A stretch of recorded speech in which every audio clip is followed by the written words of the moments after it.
G'day guys, Cam Wild Touring, and welcome to this week's video.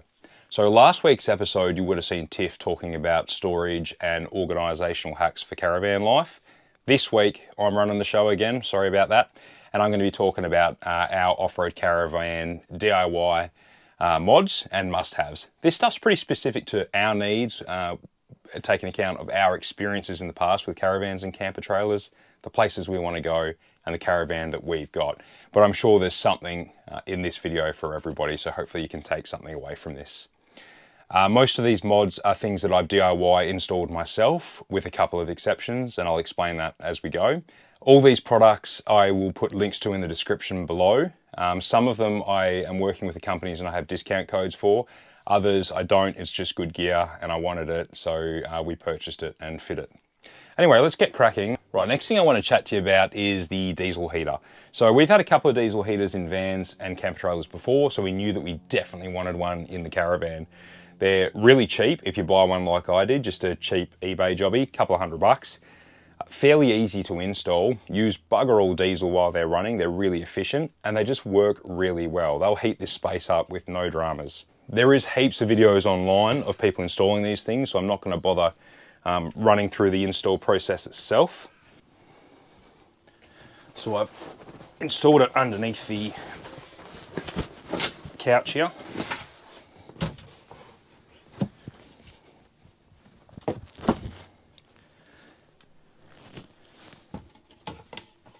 There you have it. Now how these work, if you don't know, when you switch them on, it sucks air in from this side. Now I've put a hole through into this next cabinet, and there's a vent over there that's pulling air in from the caravan living area. It's going to run through the unit, heat it up, and then blow it out through this vent here. I can control the temperature from this display here, and it'll tell me what the ambient temperature in the van is right now, 21 degrees. I can set that to say 25, and once it hits 25 it'll wind down and then wind back up as it needs to maintain that temperature. You don't get any diesel fumes or anything inside your living area. The fresh air from underneath the caravan comes into the unit, and as it burns the diesel, the exhaust gases blow straight back out. So you can plumb your intake line and your exhaust line underneath the caravan so that you're never going to have any exhaust gases underneath your awning or anything like that. They work really well for a couple of $100. I think they're a really good idea. It just makes it a lot more comfortable in cold weather inside the caravan. I was actually planning to do a little bit of a DIY install video for you on the diesel heater, but to be totally honest with you, I finished it late at night and I was really tired after a week of trying to smash all these mods out before a first trip. And I actually filled the bloody thing with petrol instead of diesel when I had a bit of a brain fart. And I just thought, you know what, given that, I probably shouldn't be giving advice on fitting these things. But trust me, they are pretty simple, pretty intuitive to fit. There's heaps of good videos on YouTube about fitting them yourselves. If you're relatively mechanically minded, I'd give it a go. I'm sure you can do it. Otherwise, you can get your caravan manufacturers to install them, but they'll normally opt for more expensive brands and charge you a couple of grand, whereas this was literally $200. So I'd encourage you to give it a go yourself if you think you're up to it. I'll take you outside now and we'll have a chat about our PM canvas bin bag that hangs on the back of this caravan. So we're running the PM canvas bin bags again. That's their contact details there. Really heavy duty canvas. This is the black colour, I think black charcoal or something. And we got them to add a few extra pockets. We got them to add a few extra pockets this time. So I've got a zipped pocket on each side, and I've got a zip pocket on the front there, and then I think they also did a pocket in the back which might fit my fire pit. They probably don't recommend putting that much weight in them, but I'm going to. Yeah. So yeah, they're really good. So they sort of clip on both sides with those. Velcro one in the middle. There's the wheel cover. It's two separate pieces. It separates from the wheel cover. And when you need to take the spare wheel off, they've also put a Velcro access panel there so you can get the wheel nuts. So yeah, they're really good, aren't they? Yeah, this is my fourth one now. Yeah, we had them on the last van, we had them on your car. Yeah. The same company that does the fridge organiser for the front of your Bushman, you know, Dometic and all those upright fridges. Yeah, I'll show them some footage of that now. So if you look, they're basically a custom canvas maker. Yeah, if you just want to get the same stuff, you can just shoot them a message on Instagram and get lead times and prices. They've always got fairly lengthy lead times because they are popular. Yeah, or give them a call. Yeah, you can give them a buzz. They deliver all over Australia. But if you do want them to make custom stuff for you to suit your application, they'll do that too. So, yeah, really good. Really good. Yeah. The next thing I was going to chat to you about is the tyre pressure monitoring system that I'm using to monitor the tyre pressure on the car, the tow vehicle, and also the caravan. So if you've been watching my videos for a while, you know that I've been running a iCheck tyre pressure monitoring system. I think these are really important for, I mean, they really should be on every vehicle, certainly on caravans and dual axles, because you don't always know when you've got slow leaks or punctures or whatever until it's too late and you've destroyed a tyre. So what these will do, they've got external sensors that you screw onto your valve caps on your tyres, and from inside, on top of your dash where I've got this mounted, I can get live, real-time feedback of what pressure and what temperature the tyres are at from those valves.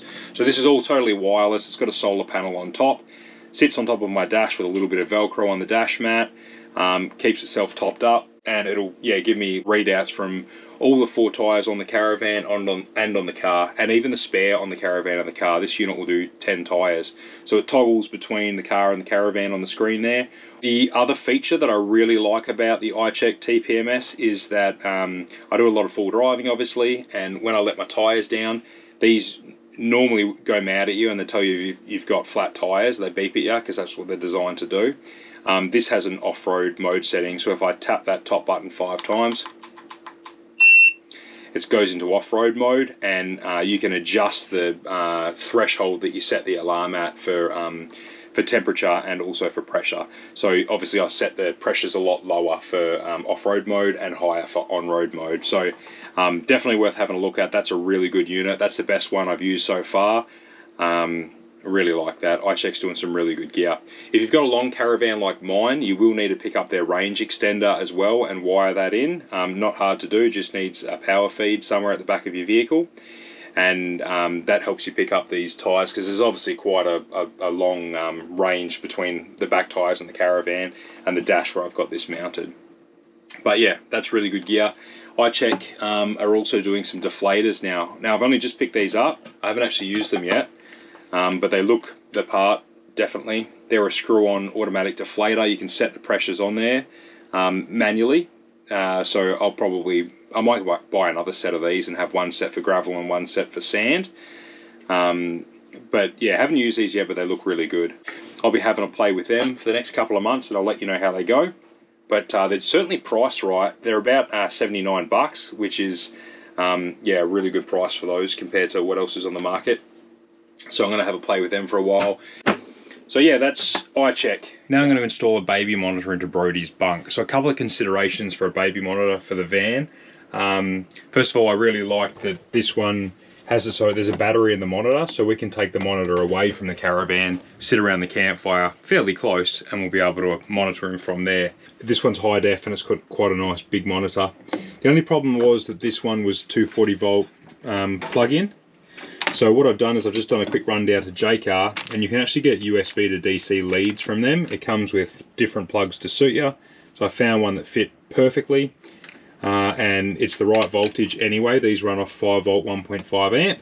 So that's exactly the same voltage as USB, and that fits perfectly inside both of these units. So I bought 2 of those leads. If you do replicate something like this, if you do the same thing I've done, just bear in mind that not using the power pack that the unit came with almost definitely will void the warranty, so do so at your own risk. But yeah, this will run off USB. I don't need Wi-Fi to run it, and we'll be able to sit around the campfire and watch Brodie. So I'll get that mounted on the wall. To mount it, all I've done is bought a little bracket from Bunnings. There was already a threaded hole in the base of this unit to do this, and then I've got some Command removable adhesive tape there, so I've just trimmed that to suit. Mount that in position, plug it into the USB, make sure it works, and we're done. This one's an easy one. There we go, easy peasy. I'm quite happy that it's USB powered, not 240 volt powered, and that I didn't have to screw into the wall. I can use these removable tabs because I know that as Brodie gets older, he's going to come up and pull all this stuff out. They just can't help themselves. So he's not going to rip any screws out of the wall or rip any of this sort of veneer off, and he's not going to electrocute himself. So I'm happy with that. Let's go have a look at the display. God, how much better quality is the one that we use? I know, it's heaps better. We've got one we use in the house, and I think we bought it when Chloe was born, so 2017? Yeah, 17, probably bought it 2016. It's the tiniest little screen. Yeah. This one's amazing. Heaps better, eh? This one's high def, babe. And when you unplug it, it'll tell you how many minutes it has left off the battery. Oh, wow. Oh, cool. Yeah. Nice. That's going to be handy, eh? Yeah. And you can actually pan the camera around. To that one. Oh my god. Flash, eh? I think this is pretty standard for baby monitors these days. Oh, really? It's just, yeah. It's just we've got a really low tech one at home. So yeah, that's really good. Cool. So yeah, it'll be good for when we're sitting outside at the campfire and making sure baby's still asleep. Hey guys, while we're talking Oricom products, I reckon whether you're a four-wheel driver, you're towing a caravan like we are, or you're just doing a lot of highway kilometres, I reckon you've got to have a UHF. Main reason is when you're doing outback roads and there's a wide load coming your way, pilots will be able to get in contact with you and tell you how big the load is and whether you need to get yourself off the road. If you're towing a big caravan, the sooner you know about that, the better. So UHF is a must. The reason I like the Oricom, I've got the 4200 DTX. I like the dual receive function, so I can actually have a conversation on one channel, so say like channel 10 or channel 18, I can chat to my convoy, and I can have 40 going in the background so I can hear for road conditions and oversized loads and stuff like that. One thing worth picking up, if you do grab one, is one of these magnetic mic holders. That's really handy. Another good thing, Oricom also do a really good handheld. That's a die cast chassis. It's waterproof, dustproof. It's a 5-watt unit. Lasts about 30 hours. It can switch between 1 watt and 5 watt to conserve battery power. And it comes with a cigarette plug charger. So a good handheld's really good for caravanning as well. I can sit in the car when I'm trying to back into a tight spot at a free camp or a caravan park or whatever, and I can have Tiff on the radio telling me when to stop, which way to swing the caravan or whatever. Let's chat about the barbecue that I've got in the tunnel boot. So, 60 litre Dunn and Watson slide. And I don't know if I'm going to fix the barbecue down. Do you reckon I should? I don't know how to. Maybe I'll just strap. I don't know. Yeah. I think we don't need to. Yeah. And then I got the side table as well. How's that? You like that? It's good, isn't it? This is the 60 litre fridge slide. Fridge slide, 60 litre and over. Yeah. And I just had to chock up the rails with 2 bits of 12mm ply, so about 25mm to clear the lip of the boot. So I've always been a Weber barbecue guy, and I've recently gone over to Ziggy. The only reason that I've gone to a Ziggy, I think they're both really good barbecues, and neither one is better than the other, but the Ziggy is definitely more suitable for installing in a tunnel boot like we have here.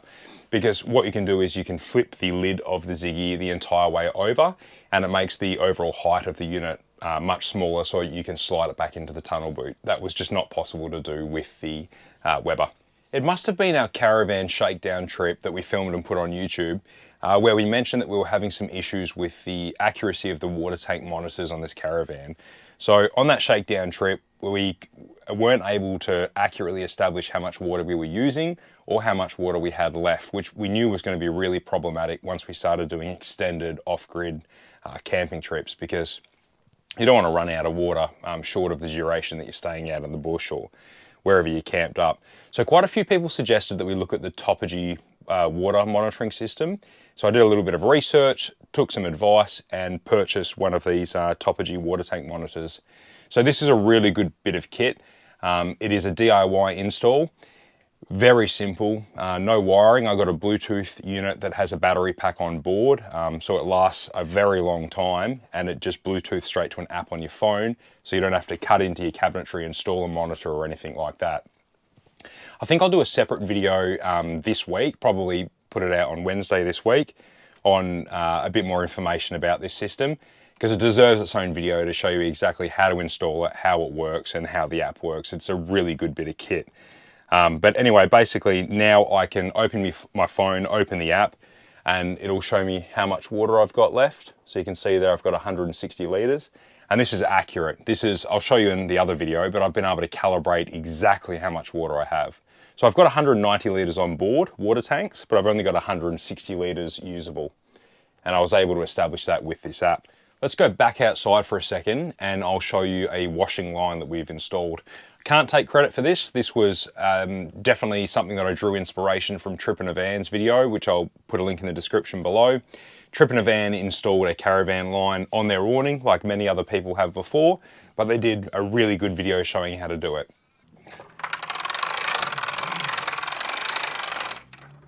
So this is the washing line here. Really easy to install. In Trip in a Van's video, they actually list everything that you need. Everything's available from Bunnings. And I think it costs like 20, 25 bucks. It is like a galvanized, like balustrading kind of wire, but it's plastic coated. So that works really well. It just weighs nothing. It costs bugger all. You don't have to stuff around setting it up. So that was a no-brainer. And we've already used that a few times and it worked really well. So that was a good thing. So while we're out there having a look at the awning, I'll tell you quickly about how I'm securing the thing in windy conditions. So I've seen heaps of different guy ropes and stuff available to do it, but definitely the neatest and nicest solution I've come across yet is something from TieGear. Really innovative product made by a fella called Peter from over east, who's a really nice bloke. I just met him at the four-wheel drive show just gone. And he's come up with a guy rope that just works really well. So he's really put a lot of thought into it.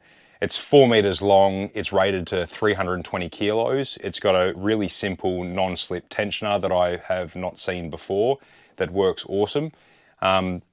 He's put quick connects on both ends, so it's really easy to attach off quickly. And then there's a mesh storage bag actually attached to the guy rope, so you can coil up either the excess rope after you've made your adjustment, or when you're storing the thing, you can coil up all the rope and store it inside the mesh bag, and just makes for a really nice, neat, easy solution.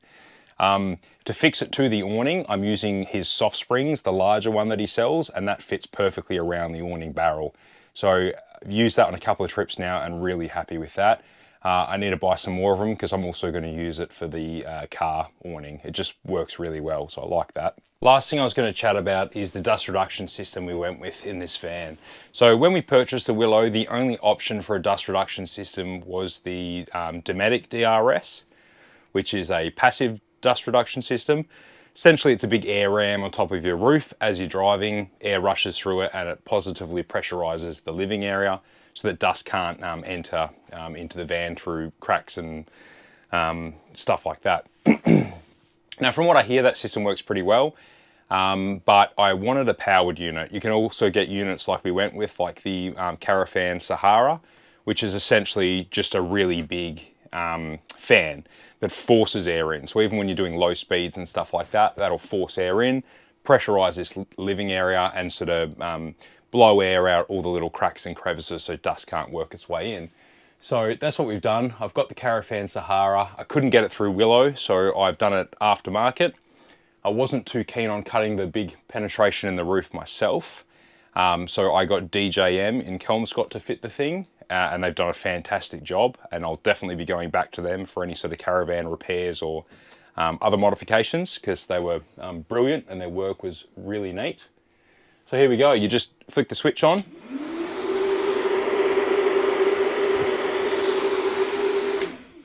And it's forcing air into this area. So that works really well. We have got a big trip next year. We're going to do the Great Central Road and maybe the Oodnadatta and a couple of others. So we'll probably do over 1,000 Ks of dirt roads, and that'll be a really good test for the Carafan. One thing to keep in mind if you're building a new van or planning a build or whatever, and you think you might want to run one of these dust reduction systems in the future, be mindful about how much solar you put up top. You need to leave a little bit of real estate to be able to fit this thing. So yeah, just one thing to be aware of. Anyway guys, the lawnmower man's about to start up next door, so I better wrap this up. I was just going to chat quickly about a couple of future mods to the Caravan, stuff we haven't done yet that we want to do. Airbags. We really want airbags. We want to be able to not stuff around with leveling chocks or anything like that. Just hit a switch and level the thing. So we've got Alco suspension on the vehicle, on the Caravan at the moment, and Alco are in the process of designing an airbag system that'll bolt onto this suspension we have right now. I don't know how much that's going to cost, whether it's viable or not for us, but that's something we're definitely keeping an eye out for in the future.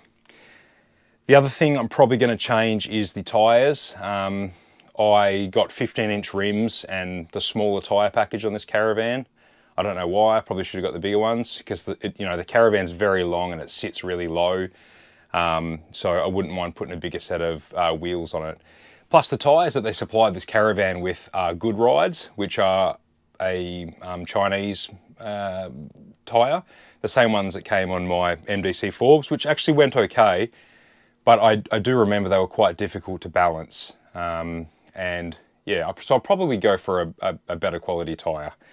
Maybe match whatever I'm putting on the car next, which will probably be Falcon Wild Peaks again, because I was quite happy with them. And the whole Caravan's getting a rewire. So there's that. The factory wiring is coming out to all the GPOs and the aircon and stuff. Nothing to do with the 24-volt battery system they put in. That's awesome. But the rest of the wiring that was done from factory through the whole Caravan, I'm going to upsize, and I'll tell you more about that in future videos, why I'm doing that. That's a whole nother thing. But yeah, the Caravan's getting a rewire. Anyway, I'll see you in the next one. I'm not too sure what the next video is actually going to be. We have got quite a few trips coming up, so I may be taking you along on one of those. I don't quite know yet, but anyway, I'll see you in the next video. Cheers, guys.